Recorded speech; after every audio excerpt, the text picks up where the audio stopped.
Warning: the opinions expressed in this video do not represent YouTube, associations, agencies, or any particular individuals. They are merely from two guys needing to pass the boredom of their average day lives. Some explicit content may occur in this or future presentations.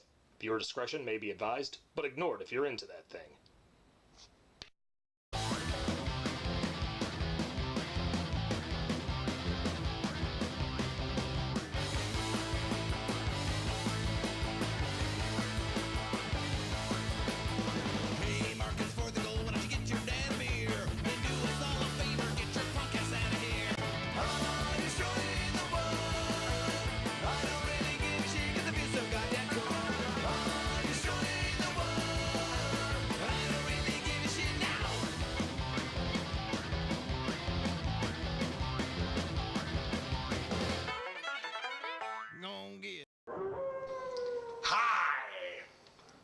I'm Wildman Wes. I'm the Big Bad Wolf Benny. And welcome to a special edition and the beginning of Season 2 of The Wild Wolf Show.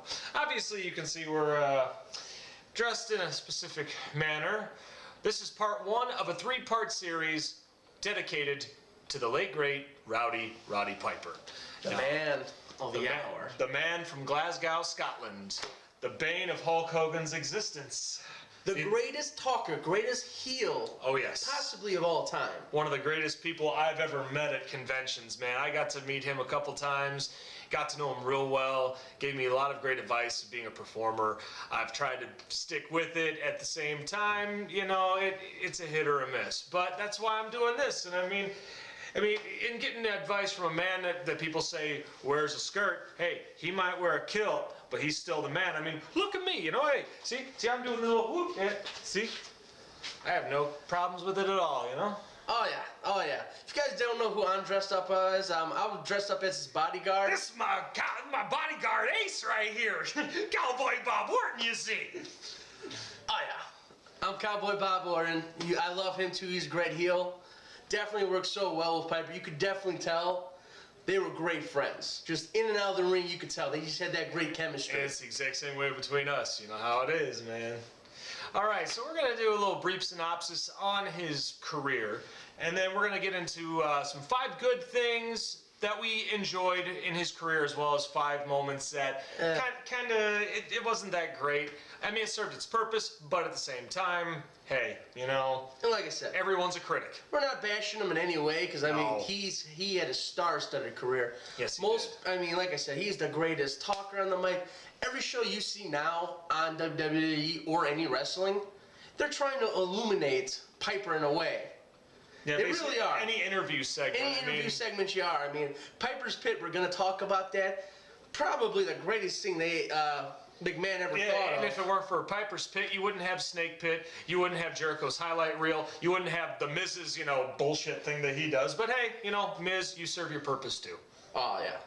All right. So anyways, Piper started off at a very, very young age. He had moved away from home when he was 13. And he was kind of living off the streets for the most part. Hostels and yep. Basically what the priest told him was either you're going to go out, try to rob somebody, steal something, and you're either going to get killed or you're going to end up in jail. And if you end up in jail, they're going to catch you, they're going to rape you, then they're going to kill you. You know this for sure? Yeah, basically that was his option. Now he told Piper, he's like, it was just Rowdy back then, he didn't have the Piper name, we'll explain that a little bit. But he told him about the wrestling, you know, professional wrestling. So he went in with Mr. Henning's father. Larry the Axe Henning, his very first match. And he broke a record, actually, in the Winnipeg Stadium. Shortest one. Shortest match ever, 10 seconds. Bell rang, then the bell rang. And just to let everybody know, most of the synopsis and the things that we're going to be talking about today are mainly derived from his documentary, Born to Controversy. Very good, by the way. Has a lot of his great matches, his best Piper Pits. But now, mind you, they had to kind of condense it. So these are just the absolute jewels they want to show you. There are many other great ones that are not on this.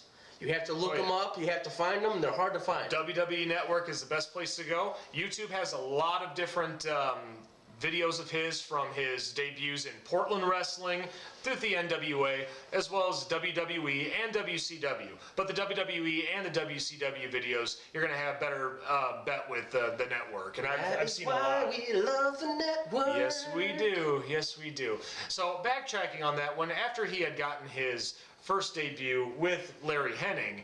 After that, he started going around the multiple different regional promotions, and then we follow up with him against one of the men, myth, and legend. Sorry about that, but Chavo Guerrero. Ooh, they had a great family legacy down there. I mean, the Guerreros, they're Mexican royalty down there. Yes, they are. They're definitely top of the tier down there. If you want to learn anything, you go to a Guerrero. They'll teach you everything about Lucha Libre. They're the best. I mean, look at what they gave us. They gave us Eddie. Chavo Classic, Chavo Jr. Yeah, I mean, I have to say, out of the bunch of them, Eddie Guerrero's probably the one that sticks out for most of you guys. I mean, yeah. I lie, I cheat, I steal. Hey, and Latino Heat, we miss you too, man. You were always one of the best. That's one of the saddest things about being a wrestling fan is they put their bodies on the line day in and day out, and you know what I mean? You guys, I know everybody knows it's fake now, Well, but you still...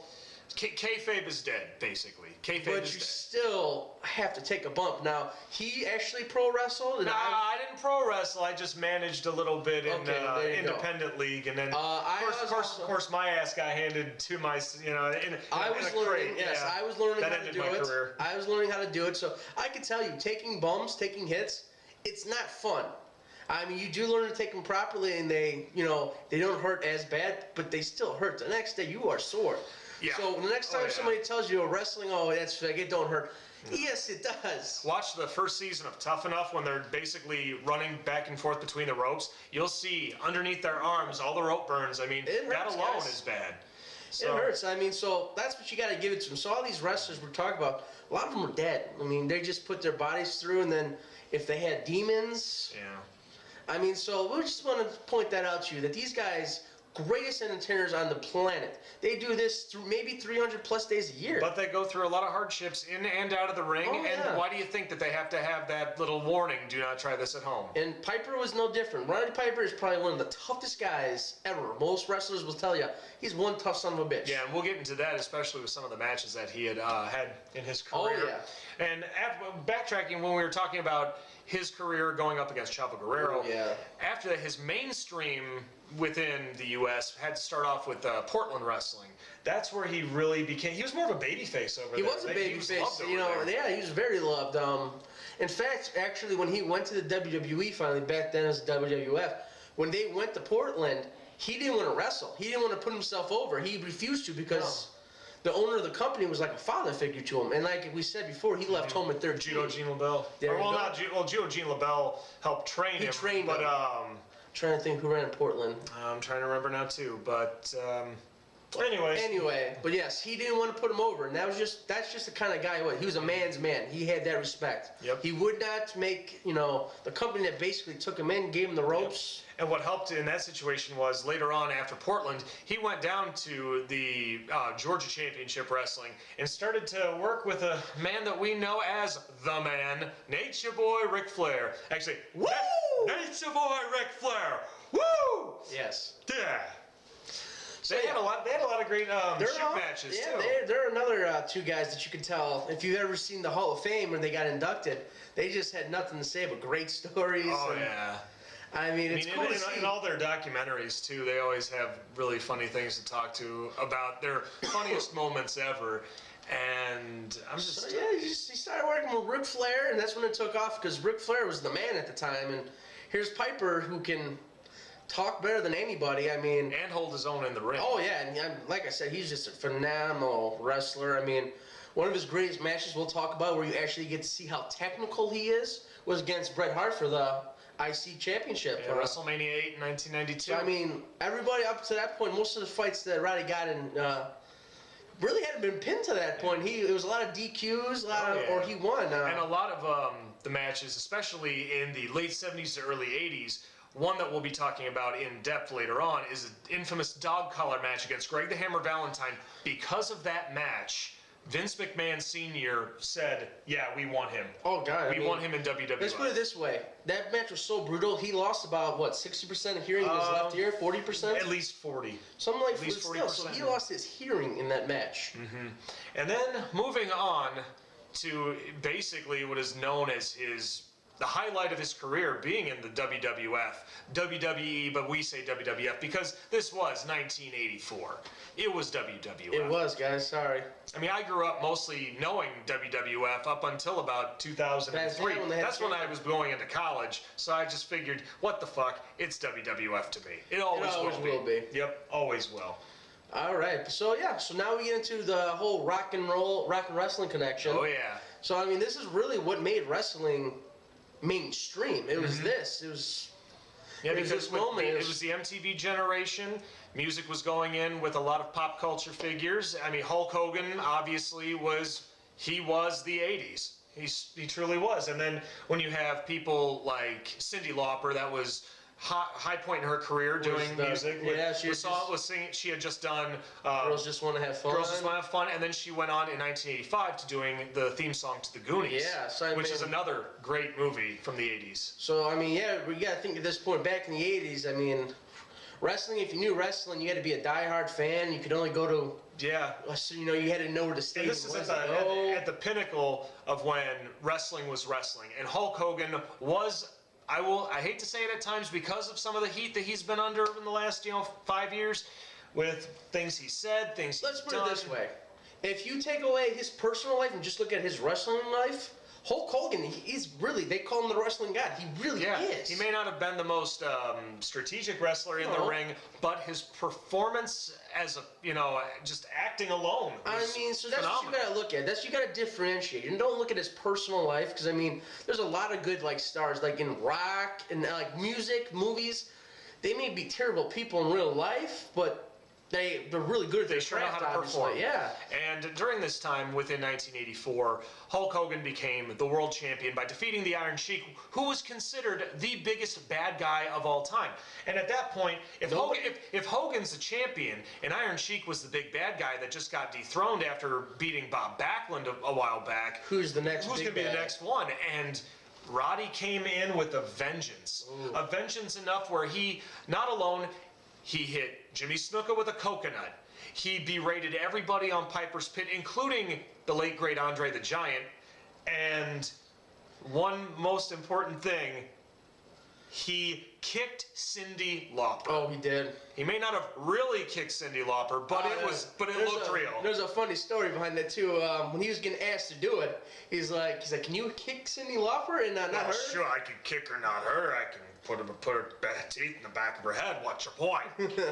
So pretty much that's what happened. And apart from doing that, he also, in that segment, hit Captain Lou Albano over the head with a gold record. It was chaos. It was just another chaos. Yeah, I know. God rest his soul. Super Mario, the cartoon, not the bad movie. Yeah. But, even somebody took Roddy aside and said, the end of her career could be the beginning of yours. With that whole situation, MTV was so hard on about it, they wanted to have the war to end the score, war to settle the score. Hogan versus Piper. Yep, and the match started going well as planned, and of course, Roddy, being the dirty fighter, started, breaking the rules. And in comes the infamous Mr. T.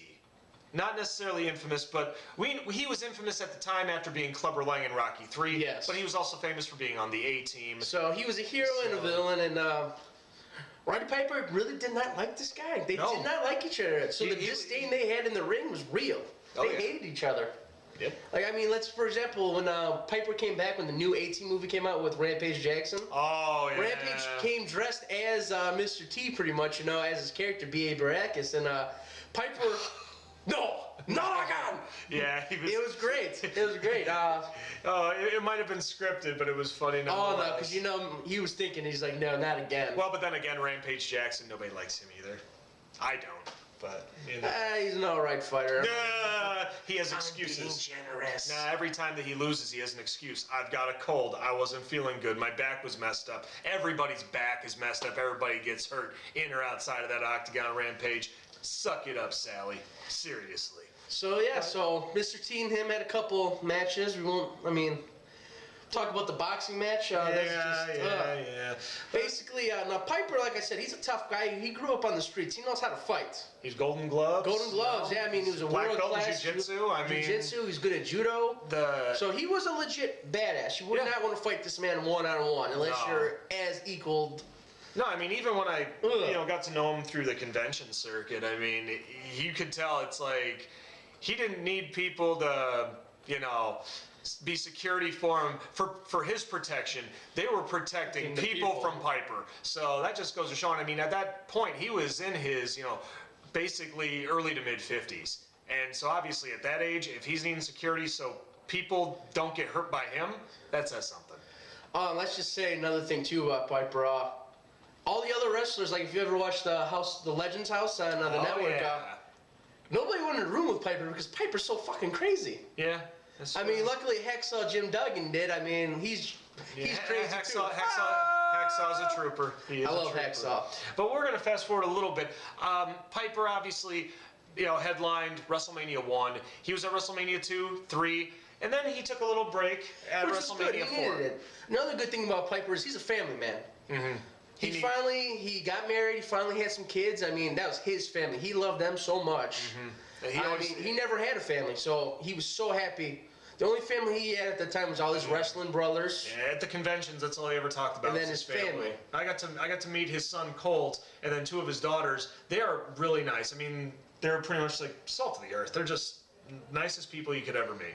So that's just, it's a cool thing to see that too, because like I said, wrestlers have a very demanding schedule. So Piper, he was smart. He'd be there for a little bit, then he'd go away, give everybody a break, mostly himself. You need that R&R to recover. And in that time, he was making a lot of movies. First one that he really did was They Live with John Carpenter. Phenomenal movie. That's part 2, guys. Yep. And then going on to part 3, he also did another movie it's a very underrated independent film. It's one of those that's so bad it's good. Hell Comes to Frogtown. A lot of people dog it, but actually I find it very amusing. I find it funny. Good. It's great. It's good. I just watched it for the first time not too long ago. And it's entertaining. Like, I'm the one who told you about it. Yeah, you did. Let's just put it this way. The man could act. You could tell he could do action movies, but you know what? He is just so damn funny. Oh, God. Like, I mean, if you've ever seen the movie They Live, literally, Piper handed, John Carpenter a notebook with, like, catchphrases and one-liners. The biggest one being, I have come here to chew bubblegum and kick ass. I'm all out of bubblegum. So, I mean, that's been used. You've heard that somewhere, sometime in your life. Maybe somebody switched it up a little bit. Dazed and Confused, Duke Nukem 3D. It's been used. You've heard it. Yeah. You've heard it. That's the point. So, and most wrestlers will tell you, you may be fast, but you're never going to be Piper fast. No. Piper, you say something? I've tried, and I still fail. Piper is he was that good. He's one of a kind. Always imitated, never duplicated. Amen to that. And as he was coming back and forth from doing movies and spending time with family in WWE, there was a time, roughly in the early 90s, where a lot of people realized he's such a great personality, he's such a great performer in ring and out of ring, he never was world champion. He never had a championship, but he held 2 titles in the WWE. Now, we're not saying he didn't hold titles in other promotions, but WWE doesn't actually, identify those, belts as real belts to them. Yeah, I mean, they just pick who they think. Exactly. Not necessarily who deserves it, but Brock Lesnar. Yes. The only titles he held in the WWE was the Intercontinental Championship, which was actually when he was very young. He's in his prime in the 80s. And then he held the tag team titles, but that was... I would dare say Roddy Piper made the Intercontinental Championship belt what it is more than Shawn Michaels or Bret Hart. I'm going to agree with you, too, because, I mean, think about it. Like, Piper said that was his only regret. They might have raised the bar, but Piper was the one who... He set the bar. Yeah, he set the bar. And for what it was pretty high. It was. I mean, when you think about it now, like, that's the whole thing I don't like about the new era of wrestling right now. You got the belts on both sides. I liked it when there was just, you had your one champion, you had your one world champion, then you have your United States and your Intercontinental champion, and then you have your tag team champions. I think what really made that happen a lot was after Vince had bought WCW. With the whole, because you had all those belts. I mean, you had the classic World Heavyweight title that Ric Flair made popular, which is what I was actually wearing in our Perry Saturn videos, that belt. And then, I mean, we got the United States Championship from them. And then they had 2 forms of belts for tag teams. They had the cruiserweight. The cruiserweights. I mean, they had so many different belts. I mean, even before WCW was big on like TNT, when it was still in its infancy with Georgia Championship and NWA, you also had your TV title. You also had. You had all those. And then, like, there's nothing wrong with having all these belts, but it kind of takes away. You know what I mean? Yeah. So I think there should be only like your big belts, your championship belt. You know that he's your number 1 star. Then you have your 2 mid-carders or even your upper decker guys who've got your Intercontinental and your United States. That's fine. Yeah. And then your tag team belts. And then, of course, you have your belt for your females. Yeah, and I mean, and Roddy, for what it's worth, you know, did a great job holding the Intercontinental Championship. And then, of course, dropping it to Bret Hart at WrestleMania 8 in 1992, which I would dare say, and you've mentioned this before, probably one of his best matches ever when you of all go time. Against Bret Hart's considered the greatest technical wrestler of all time. They call him the excellence of execution. The best there is, the best there was, the best there ever will be. When you have a nickname like that that's in your name, it's on. It's on. And Piper put up a hell of a match against them. Yep, and then there was a little bit of a lull after WrestleMania 8 when his career was kind of faltering back and forth from doing movies and wrestling, and they kind of had him do a couple squash-type matches. In '94, he had a match against Jerry Lawler in King of the Ring that kind of stunk out the whole joint, and even Roddy had mentioned it in his documentary that the only reason why he was doing a lot of the stuff later on between WrestleMania 10 and WrestleMania 12 was the money. And unfortunately, the money wasn't going anywhere. Roddy felt his career wasn't going anywhere with his personality or his character. So he jumped ship in late '96 over to WCW. And that was a trend in the '96. You had all these big names from the '80s who were kind of up there in age, who are going to get paid more when they're getting paid at the WWE. So they jump ship. Guaranteed contracts. Guaranteed contracts. You're guaranteed to make more money. I mean, and you could pick and choose when you wanted to work. Which I mean, you can't fault the guy for wanting to make money. I understand. It worked with WCW with Ted Turner and Eric Bischoff doing that type of agreement. It was however, in the end, egos.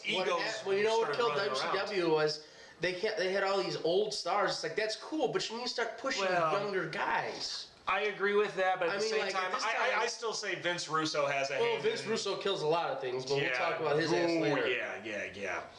But yeah, because then after about the time that Roddy Piper went over to WCW in late '96, he finally had his big rematch against Hogan for Starrcade versus Icon. Oh yeah. Now this might be the biggest match in his career. I mean, it's finally who was better. And you know who won that match? Piper. Our boy RP. But supposedly the feed got cut off when they tried to re-show it on Monday Nitro the following night. And they're trying to say, oh, well, Hogan won. No, we all saw it. Piper won, guys. Yep. Just watch the pay-per-view on the network. You'll see. He beat him with the sleeper hold, his famous move. Oh, yeah. Oh yeah. Now you know this for sure because you've been there. People have asked him to put themselves in the sleeper. Yeah, Piper actually did it. He put you out. Our friend Ed asked him if he could put him in the sleeper hold, and when he did, you could just see the lights going out. And I don't know if you're watching this when you do, but man, I guarantee you're going to be going, why did I even have him do it? But at the same time, you're probably saying, worth it. So, Ed, that's a shout out to you, brother. Yeah, I mean, like I said, it's fake, but these moves they are actually based on Greco-Roman wrestling. Pancration, they do work if you do them properly. Mm-hmm. So, I mean, you guys got to remember that, too. I mean, just because, it's an act, it's all predetermined. They still fuck each other up. They still hurt. I mean, people have died in the ring. We want to take a moment for Owen Hart. Yep. I mean, we'll talk about him a little bit later when we're talking about something Piper did. That got a little... We'll talk about it. Oh, yeah. But, I mean... I've got a lot to say Yeah, it's just... You gotta give it to these guys. They're the greatest athletes in the world. I mean... Mm-hmm. And then after WCW had been bought by Vince McMahon, about 2 years later, Vince brought Roddy back because he had brought Hogan back, and there was basically part 3. You can't have your hero without the villain. Yeah. It's basically that's what it was. And unfortunately, bringing him back, Roddy wanted to do it, but at the same time, what Vince wanted Piper to do really didn't work out as well as planned. And unfortunately, during that time, in between the stint that Piper had done in the early 2000s, Roddy had been a part of a documentary on HBO regarding deaths in wrestling. Like I said, they happen a lot. People just drug abuse and just not taking care of themselves after they retire. And he was trying to be as brutally honest as possible because he was dealing with a lot at the time with a lot of the deaths. He lost a lot of his brothers. You can't, I mean, you're upset. Unfortunately, due to that circumstance, Vince didn't really like that, so he kind of let him go. So Roddy went off on his own again, pursuing movies and making stints at TNA, which we'll get into. Most people now feel, you don't know who Piper is before this video. You've probably seen him if you've watched It's Always Sunny in Philadelphia. He was the Maniac. The Maniac, yeah. He did a couple. He did that episode, and he did, I think, at least 2 more. I remember he was around for a couple more episodes. Yeah. So they brought him back because he's just a comic genius. He really was. So he was perfect on that show. Oh yeah, I agree. I mean, I don't watch Sunny all that But much. you've seen that but episode. you better believe I saw that damn episode. Come on. No, but after that, Vince and Roddy kind of buried the hatchet, and Roddy was inducted with his WrestleMania 1 brothers at the Hall of Fame in 2005. That may have probably been the best class of wrestlers put in there. Yeah, I wish we missed a couple people in that one. I mean, well, yeah, but that's for other reasons, which we'll get into later. But no, that might be on my account. I mean, we had Bob Orton go in. We had Roddy, Paul Orndorff, Hogan, Jimmy Hart, Iron Sheik, and Nikolai Volkov. Yep. So I mean, my lord, that's just a lot. The best of the best.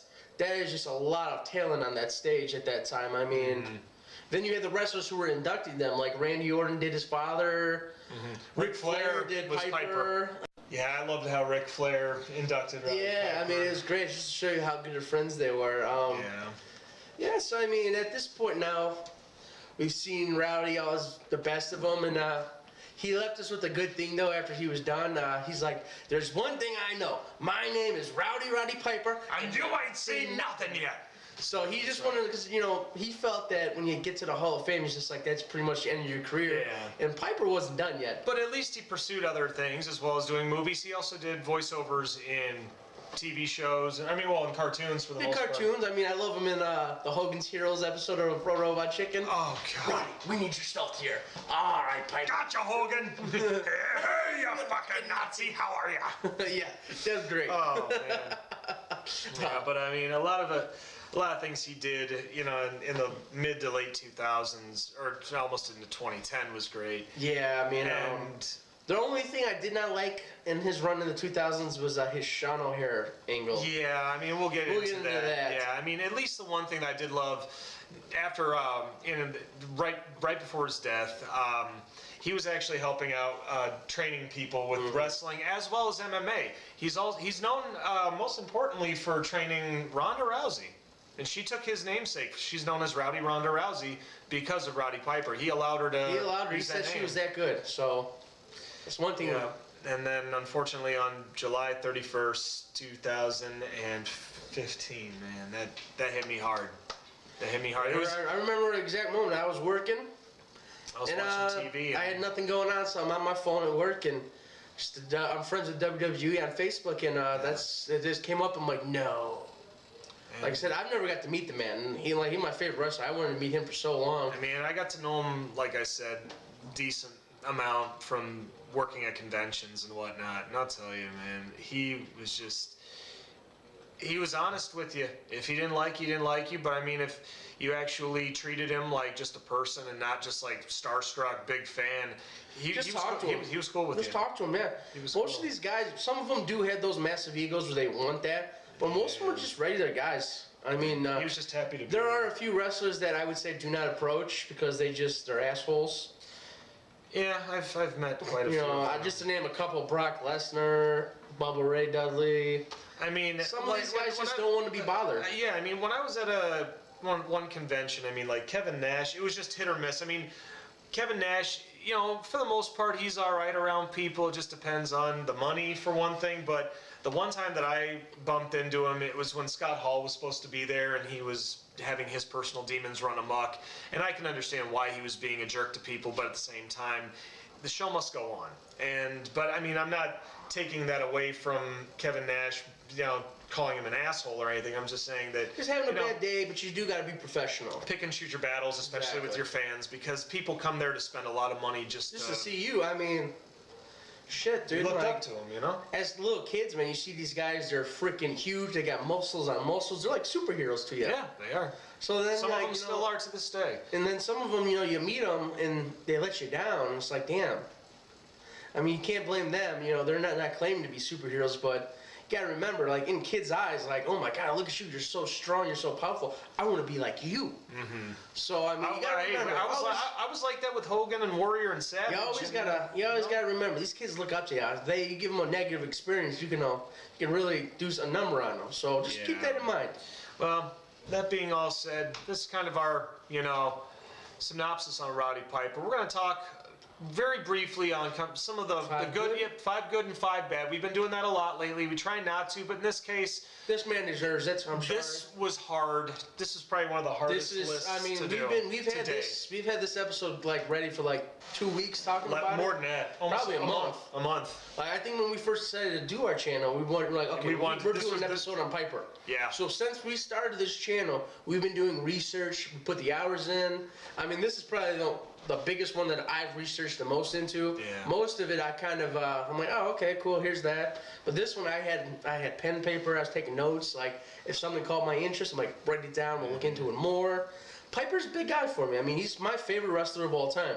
Because not only could he walk the walk, he could talk the talk. Yep. And he did it. He made it look damn easy. Yeah, he did. So that being said, in these 5 good, 5 bad, we're not going to be doing tops. It's just we're just going to be talking about things that these are 5 things. If you're wanting to look at him, his career, and be like, I see what they're talking about. These are things to look into. We're not going to rank them because how do you rank a career this extravagant? No, it's too hard. We'll be doing the top 5 good and top 5 bad on part 2 and 3 of this review with the movies that we're those are different. You see? Oh yeah, those are definitely different. He may have been a movie actor, but he was a wrestler first. Oh yeah. So we're gonna not even go into the full-on editing that we normally do. No. We're just gonna look right off our notebook right here, and we're just gonna kind of go through it.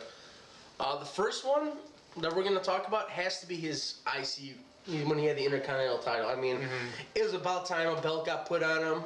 It's just like most of the wrestlers say. I mean, but he was Roddy Piper. He didn't even need a belt. I love the fact that who he beat to get the belt, the Mountie. The Mountie. I mean, the guy that really didn't. I mean, okay.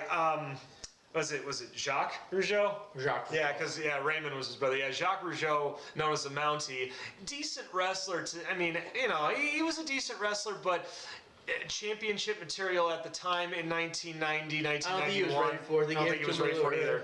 I mean, it's one thing if you have somebody like the Honky Tonk Man holding the title for a long period of time, and then have somebody like the Ultimate Warrior come in and basically squash him in a matter of 30 seconds. In this case, Mountie having the title, it was just he was one of the. Well, the cool thing, he won it at the Royal Rumble. So now, here's the cool thing about that one was he won the Intercontinental title.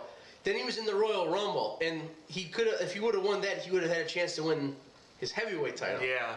Which I think would have been really cool to do, but at the same time, I understand why they were still giving Hogan and Savage a push right before they were going out the door. And so I mean, again, it was right before the new generation of wrestlers like Shawn Michaels and Bret Hart. I'm just pretty happy that he got to hold one of the bigger titles because besides the WWE title, I have to say the Intercontinental title is probably their biggest title. I would say, and they're trying to bring it back now with this new generation, or the new era as they call it, or I think that's what they call it now. The PG era, yeah, no. The PG Part 2.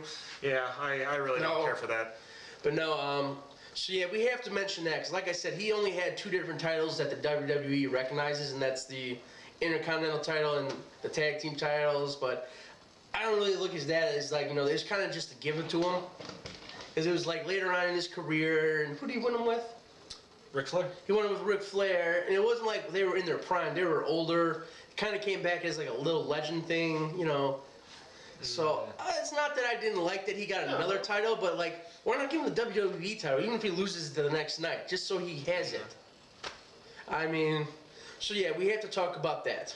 Yeah, and I mean, And in aspect of that too, like we were going back saying, that's the match he had with Bret Hart with the IC title. because they needed to give Bret a push at that point. Because he had been in the company since WrestleMania 2. And he just, at that point, he's been a tag team specialist. Him and Jim the Anvil Neidhart. Yeah, Jim Neidhart. And then, not saying that Neidhart was not a good wrestler, but he just didn't have the same star power as Bret. No, I mean, he had a great character, though. Oh, no, he was the muscle of that team. Not just wild. Oh, yeah, I love it. Oh, sorry to say it, though, brother, but if we were the Hearts, you'd definitely be Bret, and I'd definitely be the Anvil. It's all right. Hey. I mean, I kind of... Yeah, that's, if you ever see me do that, that's actually a Jim Neidhart pick that I kind of picked up just because I have this now. He'd always just sit there stroking and then do his laugh. Yeah. I love it. All right, the next one that we liked out of everything, it's just a collective. It's Piper's Pit. It's Piper's Pit. It's like we said earlier. I mean, he was the talker of talkers. I mean, even from his very first debut in Piper's Pit when he interviewed a man by the name of Frankie Williams. Oh, yeah. He sat there and just ripped him apart, telling him he's a lousy wrestler. Then he goes, how could you lose a match in your hometown? I've never lost a match in my hometown. What's your problem?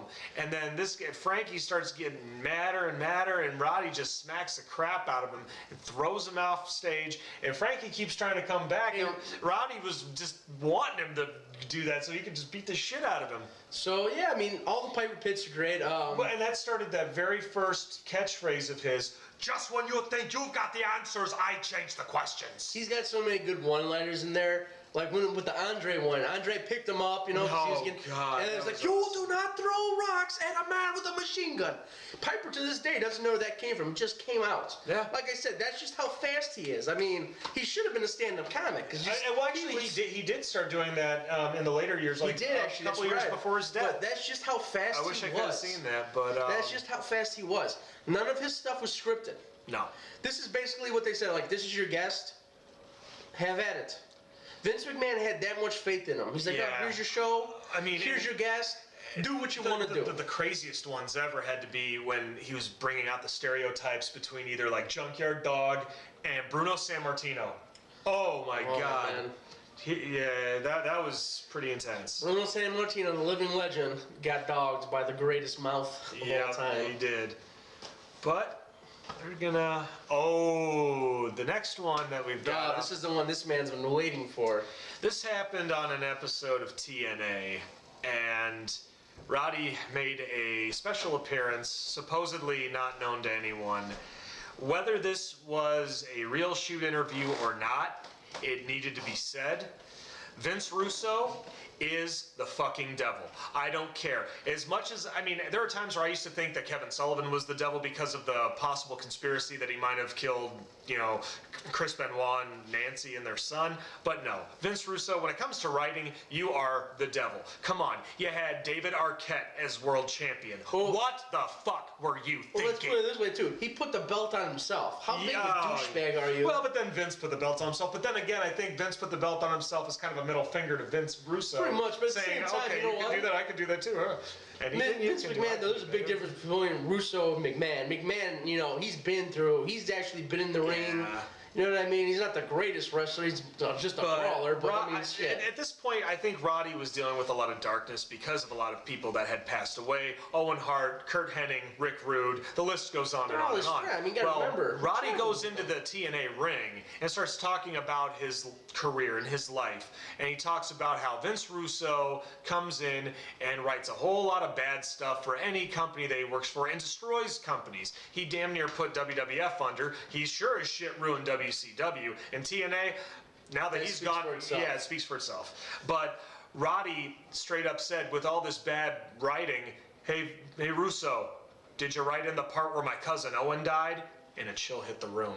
It was just, and when Vince actually got into the ring, Roddy was just, he tore him, Piper was ready to go. He was ready to go. Like I said, Russo's definitely not a talker. That's why he's a behind-the-scenes guy. And then you get in there with the greatest talker of all time, like, not only are you going to be embarrassed, it was terrible. Yeah, you got you got the guy that hit Jimmy Snuka with a coconut, then you got the guy that basically wrote the Katie Vick angle. Ooh, man. I'll never look at Triple H the same way again if he wears a cane mask. But yeah, so I mean that's just a big one. I mean, somebody needed to say it. Who better than Piper? Our boy RP. Oh yeah, nobody's better than that. Nah. Next. This next one is gonna be him because I mean I like it as well, but you know. Yeah. So we're gonna talk about when Piper went down to Mexico and was wrestling with the Guerreros. Oh yeah. Especially against Chavo. Was it Chavo or was it Hector? Now he wrestled all of them, but Chavo at the time was the big one, so we're gonna just say Chavo. No, it was Chavo Guerrero because Hector Guerrero was the gobbledygooker. Yes, but he wrestled all the Guerreros, so he said he loved it. He said, it was one of the best times of his life down there. They definitely knew how to wrestle. He loved the Guerrero family. There's a funny story. He's like, oh yeah, I'd be sick, and the Mama Guerrero would be cooking me chicken soup, so her boys could beat my ass in the ring. So hey, little tit for tat, you know. And then some of the better stuff is he came in riding a donkey, wearing a shirt, Conqueror of the Guerreros. The people down there lost. Those are heroes to them. So on the next time he talked, he's like, I'm sorry, you know what? That was insensitive of me. I learned the Mexican national anthem on the bagpipes. Yep. I'm going to play it for So he warms up his gaita and La Cucaracha, La Cucaracha.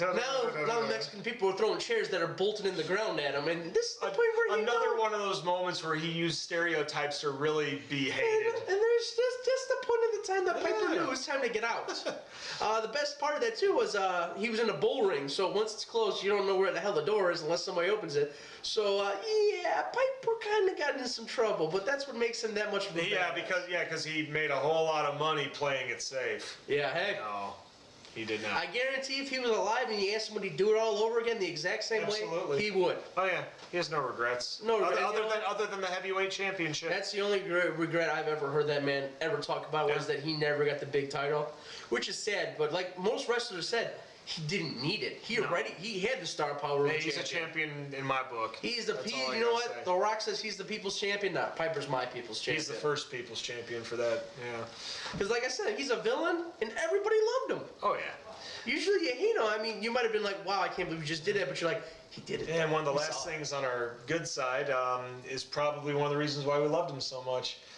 That would be his infamous dog collar match from Starrcade 1983. He was going up against Greg the Hammer Valentine. I mean, and in this time, there wasn't necessarily or a genre of hardcore wrestling. I mean, there were just some people that, wrestled dirty. I mean, you had your Texas death matches. You had your, Japanese barbed wire matches. And, I mean... But up to this point, I mean, this is pretty much, this match probably inspired ECW. I mean, the brutality. Well, I mean, not just that. I mean, because this match, when it comes to its hardcore nature, it goes up there with wrestlers like Abdullah the Butcher. It goes up there with like Bruiser Brody. I mean, Terry Funk. And even Mick Foley. If you've never seen this, this is basically what happened. Roddy had these big, thick dog collars made that they wore around their neck. They had spikes on them, and then they attached a 30-foot chain on it. Yeah, logger's chain. So now imagine this. That's probably at least 50, 60 pounds. So now imagine, these guys are going at it, pulling each other. Now, your neck's very sensitive. I mean, I don't know if you've ever jerked for it. Now, imagine being pulled by that. And not just that, being hit with it. I mean, Benny had mentioned earlier, at one point, Greg the Hammer Valentine somehow cupped the logger's chain onto Roddy's ear and busted his eardrum, So he's bleeding out the ear. So now, I mean, this is crazy. And then you see it. He lost his equilibrium. He could barely stand up straight. And then finally, he ended up winning that match, but... Like, it was brutal. I mean, the ways he would use the chain. Yeah.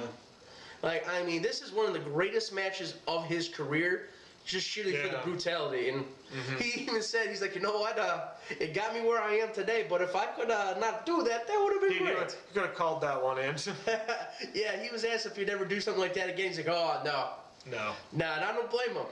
No. That was a once-in-a-lifetime match. And speaking of which, things that he probably would never have done again, here's some things that we're going to go on to the bad side.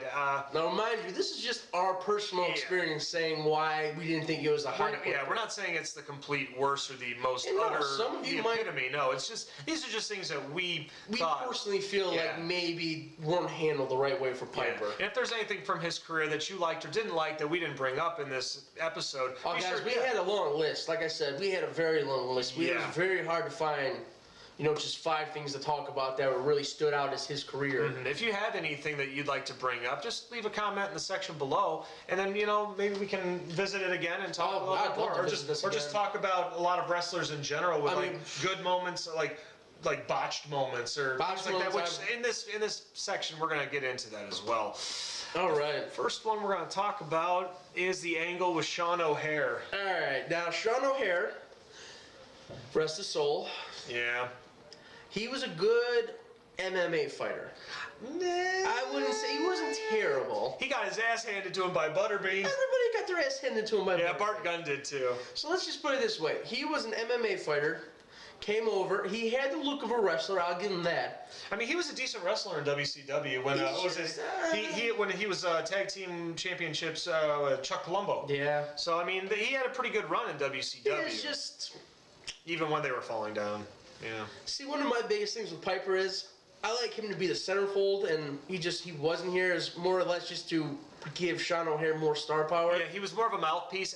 And the thing is, back when Roddy first joined WWF back in 1984, he was the mouthpiece for Paul Orndorff as well as Dr. Death Steve Schultz. And Dave Schultz. The reason why he was doing that too, because he was recovering from an injury. So this way they had his star power, but he couldn't wrestle, so he was managing. But at this time, when it's the Ruthless Aggression era, the kind of things that he had done back in the 80s didn't work as well in the early 2000s. You can't, the 80s was a magical time because all that silliness worked. You can't do it now. It just doesn't work. And they're still trying to this day. And that's the sad thing. It's pitiful. I'm sorry. That just shows you how big wrestling was at that time. I mean, I only have the network now just to watch a lot of the old stuff, and then pay-per-views just because. I mean, like Royal Rumble and WrestleMania. That's all I really watch. But I mean, they tried using the same gimmick, and it's not that Piper couldn't make it work. It's just with Sean O'Haire, he's very dry. One of my favorite Piper's pits is when he did it with Stone Cold Steve Austin. That was the next generation of Piper right there. Yeah, and his pit with Vince. Yeah. That was pretty good. Well, when Vince tried to take it over and then... And it's no. Now, Vince McMahon... Junior! I'll give it to you this. Vince McMahon's a pretty good talker, but you got to wonder how much is it scripted and how much of it is him. That they're the only ones that know. Piper... And unfortunately, one of them's gone. So. Yeah, and Piper's the only man I know that could probably... Like I said, he don't need a script. He just goes. Yeah. And sometimes improvisation's the best way to go with it, too. It really is. Next thing. This goes back to the Mountie. Now, if you don't remember the Mountie, that's okay. I'll give you a quick history of him. He was a Mountie from Canada. He carried an electric rod, a taser with him, a cattle prod. Yeah. And basically, whenever he could, he used it to knock people out. Yeah, usually when a wrestler was pitted with a manager like Bobby Heenan or Jimmy Hart, you're gonna have a lot of dirty wrestling. Now, the funny thing was, Piper always took his shirt off when he wrestled. So here's this match. He's wrestling the Mountie to defend his title. And he's wearing his shirt, which everybody's probably thinking, maybe I just didn't take it off. Yeah. So the Mountie shocks him, and then he's got his back turned. Now Piper gets up, takes the rod, and starts doing it on him. Yeah. Pins him, keeps his title.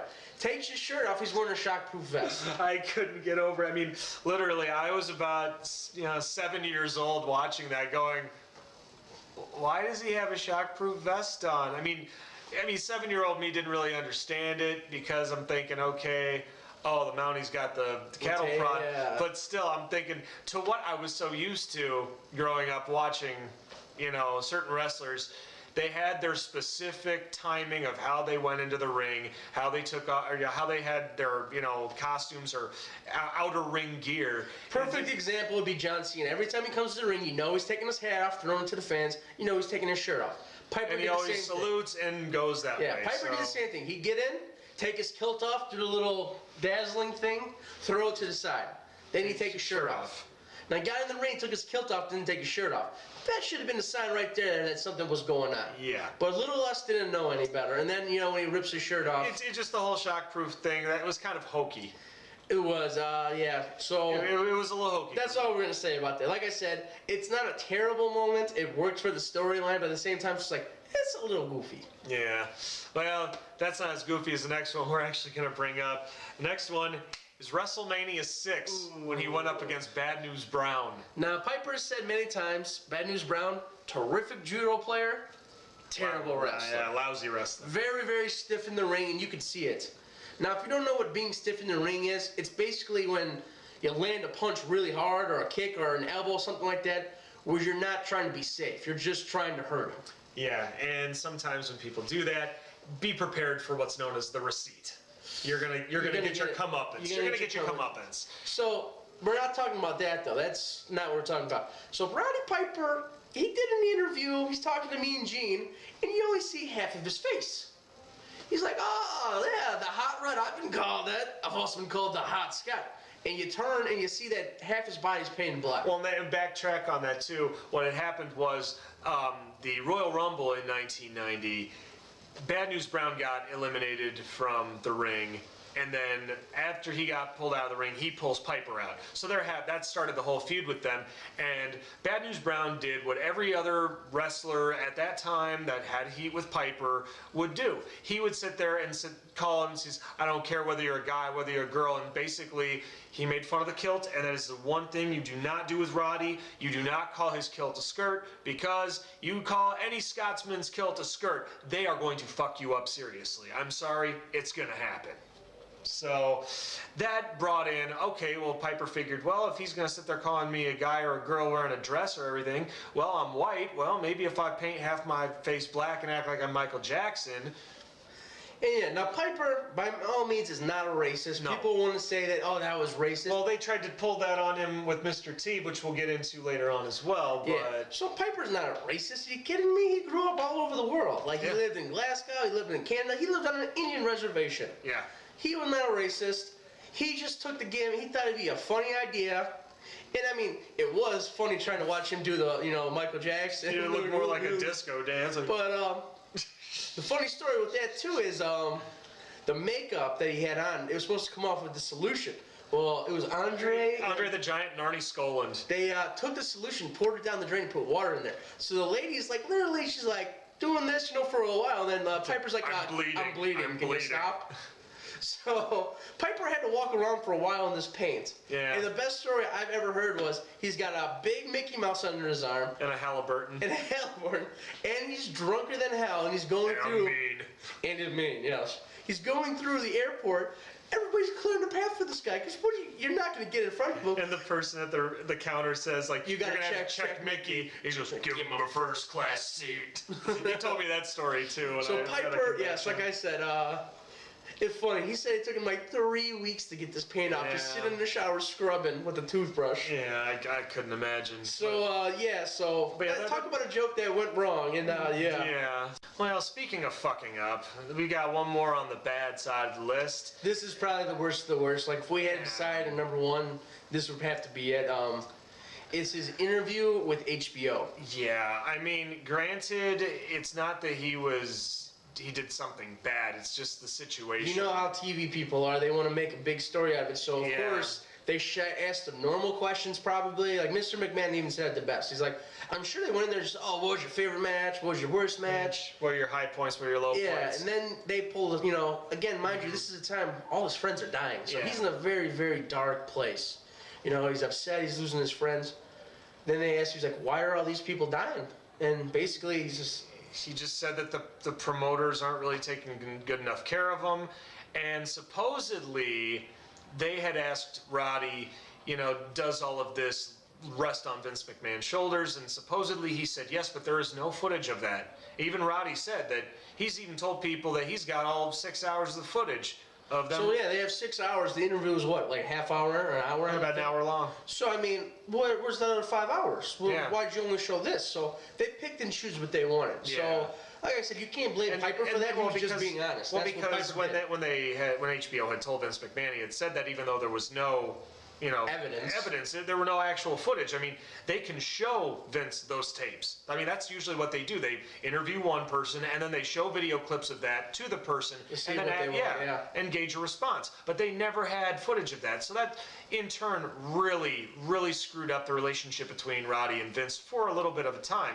And this was right before he got inducted to the Hall of Fame. Yeah. So mind you, now at the Hall of Fame, he cracks a joke about it just because, Is HBO here? Never mind. So yeah, I mean, like I said, this is pretty much Roddy Piper's list of his wrestling career. Like I said, he's the greatest wrestler in my eyes ever. He could talk the talk, he could walk the walk. I mean, he was Roddy before Roddy was cool. Yeah, I mean, honestly, there's so many mannerisms of him that I know I try to illuminate just because he's my hero. I mean, he really was. He's an everyday man. There's nothing special about him. He said it himself. He's like, there was nothing special about me. He's like, I've had to fight my whole life to make what I am, and that just goes to show you what happens, you keep fighting. Yeah, well, and apart from that, being a hero in the ring, he was definitely a hero to me outside of the ring in some of the movies that he did. And we're going to get into that on part 2 with They Live. Till then, I'm Wild Man Wes. I'm the Big Bad Wolf Benny. And we'll see you next time on The Wild Wolf Show.